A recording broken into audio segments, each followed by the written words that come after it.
Hi everyone, welcome back to H Blues Word. I'm Stacey Brewer, and today let's get into days 4 through 8 of the Diddy federal criminal trial. And trust me, things are getting intense between expert testimony, emotional breakdowns, and bombshell claims of coercion and racketeering. This case is starting to show the shape of something bigger than perhaps just a toxic relationship, in my opinion. The government is setting it up to show a potential criminal enterprise on the part of Sean Diddy Combs. Let's get into Cassie's cross-examination, which was brutal and deeply strategic on the part of the defense, but that's obviously their goal. Their goal was to discredit her. And let me just say, I don't personally like how some in the media seem to be adding to that narrative of the defense and blaming the victim. It just makes me wonder if some in the media are actually in the pockets of someone. It just makes me wonder. But anyway, the defense. They painted her as inconsistent and even manipulative. They focused on, one, challenging her timeline, accusing her of changing dates regarding the alleged R word that she said that she experienced from Diddy back in 2018. The highlighting continued. They talked about contact and intimate interactions with Diddy after that alleged R word. And I have to say, I admit some on the jury may have questions on that. Some may even feel it suggests that the relationship was just toxic and violent, but unfortunately consensual and not coercive. But we'll see how some on the jury feel about that. Now, the defense also presented affectionate, explicit texts and emails between them, even detailing their involvement in FOs, where they alleged that Cassie not only participated, but helped plan some of these FOs. But note, some of the texts were early in their relationship, and some texts were taken out of context. In fact, the prosecution would point out that in one text during their redirect, they made it seem like Cassie wanted an FO. The defense did. But the defense only shared a portion of that text, but left out when she mentioned she had a UTI. They left out that portion. So in essence, Cassie was likely being sarcastic when she was saying she wanted an FO in that situation. She actually did not want one. But again, the defense wanted it to look that way, and they seemed disingenuous during that moment, but is that really a surprise? Now, the defense also dug into Cassie's substance abuse, something she said Diddy introduced her to allegedly at an early age. And then they also pointed out her alleged jealousies, her past relationships, and even implying she had financial motivations due to previous settlements with Diddy and others. Now, from the outside looking in, that might sound damning, but here's where, again, context is critical. As I read the transcripts, I felt like I was witnessing a masterclass in how alleged abusers operate. The defense didn't realize that perhaps they're helping prove a psychological pattern. They were showing how an alleged violent narcissist might flood a partner with affection only to trap them in the cycle of emotional chaos and mistreatment. That's not love, that's grooming. And look, the prosecution had an expert witness, psychologist Dr. Hughes, who broke this down perfectly, actually. She testified that this pattern mirrors what's called a trauma bond, a dynamic where a victim clings to the few moments of good in the hopes that things will return to normal. Now, Dr. Hughes compared it to playing a slot machine. Like you keep pulling the lever, hoping for a win, but most of the time you lose. So she also reminded us that trauma affects memory. That's why inconsistencies can happen, like with Don Richard not remembering if a pan hit the wall or if it was the eggs. I mean, come on, that's something so small. But Hughes says that shouldn't discredit a victim. The bigger picture still screams abuse. Now, the prosecution, they're all about trying to corroborate Cassie's story. So they had one of her best friends or former best friends, Kerry Morgan, on the stand, and she corroborated a lot of what Cassie said. She delivered a powerful corroboration. She described one horrifying moment in Jamaica when Cassie ran away from Diddy, allegedly attacking her.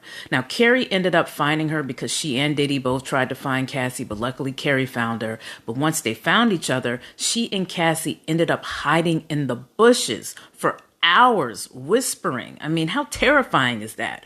But ultimately, Cassie went back to Diddy. Now, later, Kerry herself allegedly was even assaulted by Diddy when apparently he came after her with a wooden hanger after that 2016 incident at the hotel that we all saw the video of. And as a result of him hitting her with the hanger, she ended up in urgent care. Now, after this, she ended up getting a payout of allegedly about $30,000. And this sadly ended her relationship with Cassie. I mean, it just broke down and it never returned. In fact, Cassie, even during that time, accused Kerry of milking it. Now, let's explain this breakdown. Dr. Don Hughes, again, the expert, she pointed out that this too fits the trauma bond. Victims like Cassie can sometimes defend their abusers out of fear, confusion, or shame. And Cassie and Kerry's friendship ending also arguably shows another play by an alleged abuser. They isolate you from those who they know care about you. So Cassie's mother, Regina, also took to the stand. And she gave what might have been one of the most powerful testimonies outside of Cassie's yet. I mean, she took photos of Cassie's during that time. She took photos of bruises of her, and they showed those pictures to the jury. Now, Diddy at one point ended up harassing their family, harassing them, blackmailing them. At one point, he demanded $20,000 or he was going to release the FO videos. Now, Regina ended up mortgaging her house as a result of this threat. And they asked her, well, why would she do that? She said it was all about protecting her daughter. Now, why would Diddy threaten Cassie and her family? It was allegedly all due to Cassie dating Kid Cudi while she and Diddy were on a break. But yet he still felt he owned her, even though he had about 3 or 4 different girlfriends. Now, the defense even had the audacity to imply she was wrong to date other celebrities because Diddy felt it would embarrass him. Again, control. And again, never mind that he had 4 other girlfriends. Now, Cassie's mother also said Diddy once verbally attacked Cassie before her 30th birthday party so viciously that she herself wanted to hit him. Now, he apparently got so angry at this particular party, he took away Cassie's car. And again, to me, this represents him controlling her life. Now, the testimony of Cassie's mom was so strong that the defense did not even cross-examine her. Now, Cassie herself also delivered quite a powerful moment when she was on the stand. She compared the FOs to an actual job. That was a great term she used. She even called herself an S worker. Now, that statement was ultimately struck by the judge, but let's be honest, the jury heard her say it. She called herself an S worker. Now, when asked about a trip to Cannes, she said that Diddy threatened her there too, just as he had threatened her parents. He blackmailed her, and here's what Harvey Levin of TMZ has been screaming about for the past few weeks. He says that coercion loop needed to be closed by Cassie while she was on the stand. Well, with her telling this Cannes story, that loop to me was finally closed. Actually, it was closed when you saw that hotel video, but it was definitely closed when she said this on the stand. She spoke on how Diddy kicked her off a yacht in Cannes, and she ended up taking a commercial flight home, and he somehow got on that same flight and figured out how to sit next to her on this flight. Now, they were flying back and it was going to be hours long, this flight, and he was allegedly playing the FO videos over and over. And she was telling him she no longer wanted to do these FO videos, but he said that if she did not do these videos, he would release the tapes. Now, that was directly from Cassie on the stand during her redirect. So that says that she was not always participating willingly in these FOs. She was allegedly being manipulated and also being blackmailed. That, ladies and gentlemen, is coercion. Now, one of the more eyebrow-raising witnesses was a man known as the Punisher, a male escort who participated in FOs with Diddy and Cassie. Now, his testimony was pretty shaky to me. In fact, now he's out here doing interviews. But one minute he said that Cassie was happy to participate. Then the next he admitted she flinched and looked annoyed while doing these sessions. Now, he also contradicted himself about the cameras. First saying that there weren't any cameras, but then admitting that that Diddy was directing them with the cameras. So that was an inconsistency. So I'm not sure how valuable his testimony will be. But here's a question on consent. As I heard one attorney say, even if Cassie agreed to 99 FOs, if she said no to one and Diddy coerced her or forced her to do it anyway, that's enough. And we allegedly saw that one in the hotel video where Diddy allegedly used force to bring her back to an alleged FO. And she's also spoken about other blackmail. So there's actually a pattern of her rejecting these FOs and him forcing her to do it. Now, speaking of the hotel, during Cassie's cross, it was revealed that Cassie received allegedly $10 million from that hotel, and that hotel is the Intercontinental. Now, I personally am not mad at that. I mean, allegedly one of the employees of this hotel may have been paid by Diddy to get rid of that video. Therefore, that took away her ability to press charges during that time on Diddy for DV. So the Intercontinental, just think about it. They're a publicly traded company. It is likely that they probably offered Cassie this money without her having to file anything because they don't want on the record them aiding and abetting a possible trafficking or DV situation. I mean, just think about that. Look, Cassie's the star witness of this case, so of course the defense was going to come pretty strong on her, but I'm actually hearing that some people feel like they could have gone a little stronger because she really held her own on that stand and really did a great job. And as her attorney said, she told the truth. She told what she wrote in her complaint that we all read in 2023, and she told what she told the prosecution. So the defense really couldn't trip her up because she was telling her truth. But the defense did continue to try to fight back with Cassie on cross by playing an audio clip of Cassie allegedly threatening a DJ over a possible leaked FO video of her. They played this because they wanted to make her look aggressive and strong and not someone who could be coerced, if you will, into an FO. But look, honestly, most people saw it as a completely normal response. I mean, if a video of you in a vulnerable or an explicit state was about to be released publicly and you're a public figure, you would probably be furious too. And I actually heard one psychologist say that, it also could have been an example of Cassie really trying to show her power because, Diddy had so much control over her life. She never really could show any kind of power or any type of control. So her response may have been just kind of her way of trying to get that out. Like, hey, this is my life and let me try to find some kind of agency in this, So, in fact, she even said that on the stand that because the prosecution asked her, which I thought was pretty powerful. They asked her if you could give back the $20 million you received from your settlement, would you do that if that meant you would have never done another FO? She said absolutely. She would give back the $20 million because she would also have her agency. So that's very important to her. She's still struggling with this. I don't think any kind of money can really solve this issues or all the issues that she's dealing with.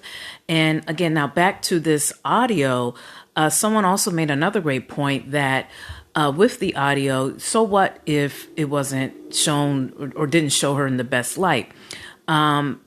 Pretty sure that if you had a bad day in your life and someone filmed it, what would that say about you? It would just show, okay, you had a bad moment, but it doesn't necessarily mean that's who you are at your core. Now, some may try to say, well, can't we say the same thing about Diddy in that hotel video? Maybe not necessarily, because according to these testimonies, that seems to be a pattern of behavior when it comes to Diddy.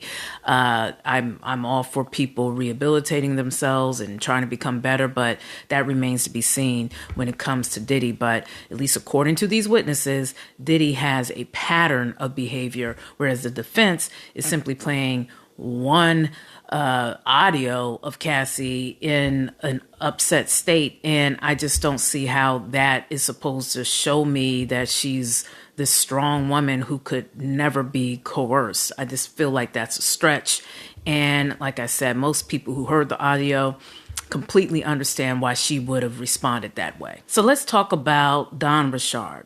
Dawn Richard, she's a former member of Danity, Kane and Diddy Dirty Money, which I was a big fan of. I was a big fan of Diddy Dirty Money. But she took to the stand, and it was a pretty shaky testimony. It was apparently a lot of inconsistencies. So a lot of people in the courtroom said, she had kind of a rough time up there. But Richard allegedly did face trauma herself by Diddy. She claimed he threatened her life. She said that on the stand. Now, Dr. Hughes, the expert witness, she explained that, trauma can blur certain details.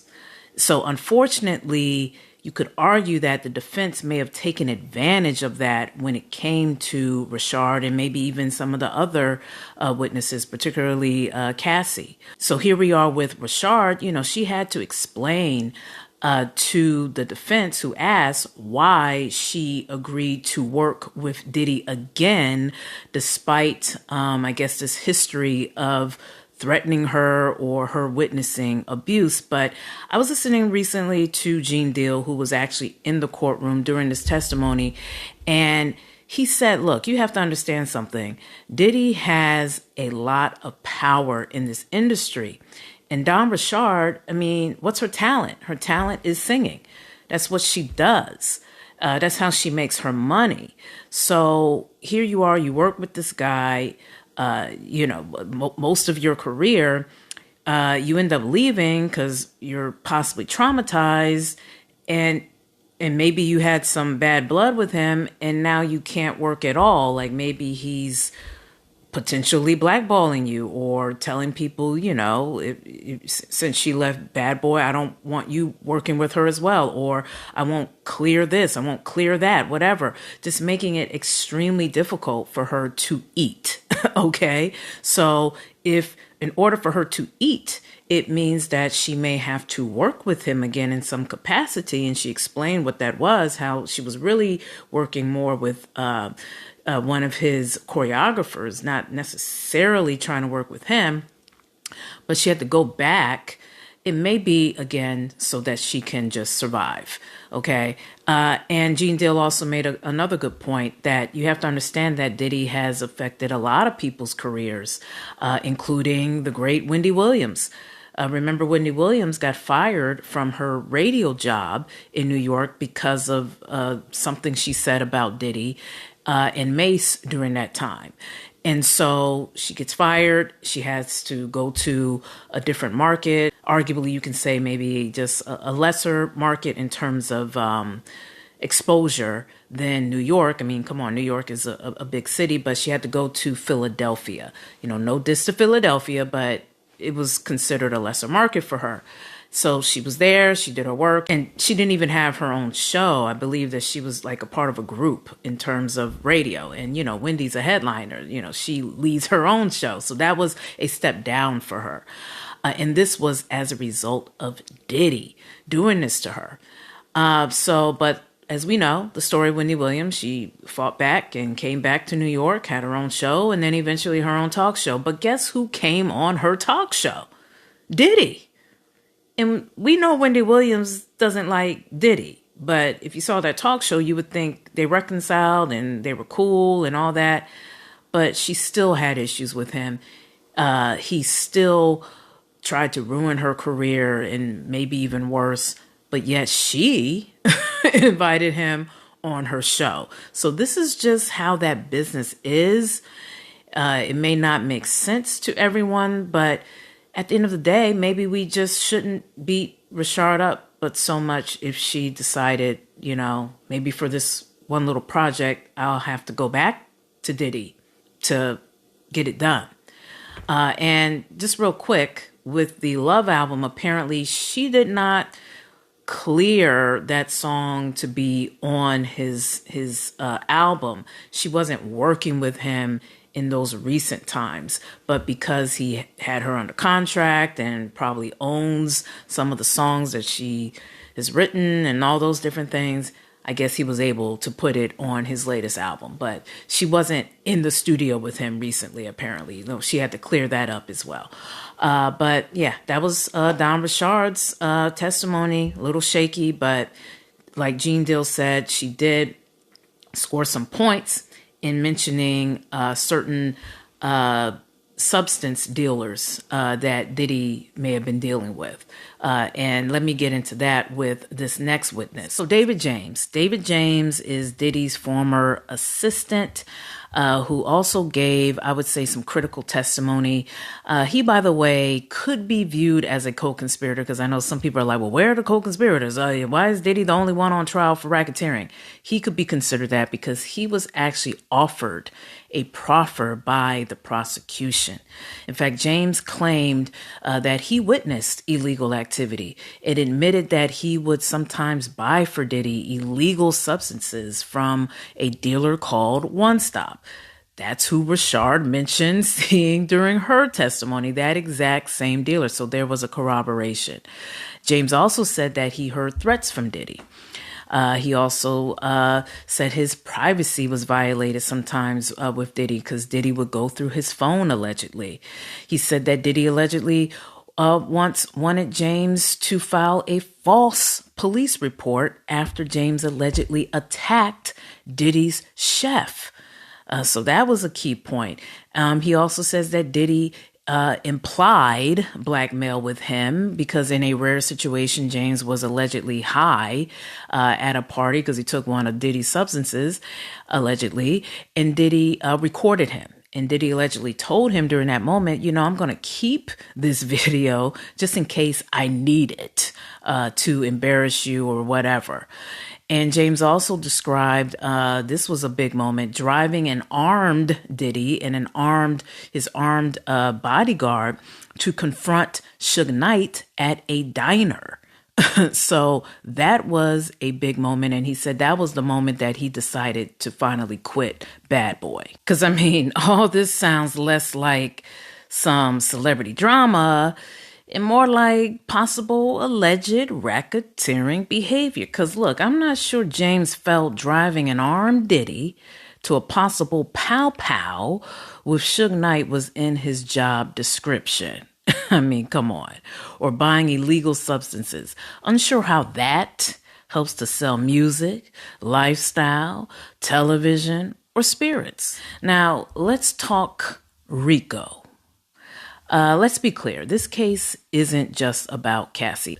In fact, other victims are expected to testify, including even if we don't get victim number 3, it doesn't matter. There'll be other victims. Now, at the moment, The government seems to be building a case that Diddy ran an organized operation where his staff, like James, and I'll talk about some other staff on another video, they allegedly helped him carry out illegal activities, from supplying and distributing illegal substances to allegedly bribery, to allegedly blackmail, to possible kidnapping, to alleged arson, to potential trafficking. So if his business included at least two of these criminal activities, it could fall under RICO.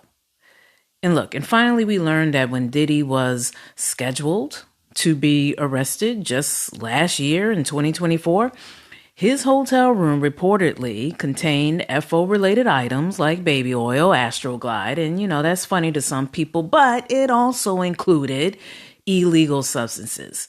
Remember, the distribution of illegal substances is against the law. Now, in my mind, that's either carelessness or just some straight up arrogance on Diddy's part to have had all of this despite knowing his arrest was imminent. But let's be clear, Diddy has pleaded not guilty on all charges, and he is innocent until proven guilty. But what the prosecution is doing right now is laying bricks. Each witness, each testimony, each piece of evidence, it's stacking up. And while the defense is fighting back hard, we must say that. I mean, they cost millions of dollars and there's like 10 of them. It's starting to look like the case is tightening. Now, I will continue to share this story as it unfolds. My next video, I will talk on Kid Cudi's explosive testimony, no pun, and Diddy's former assistant, George Kaplan, who actually received immunity on the stand because he was going to plead the fifth. And other witness testimony I'll share from day 9. But this is H Blue's Word, and I'm Stacey Brewer. And don't forget to like, comment, and subscribe. Thank you for watching. Peace.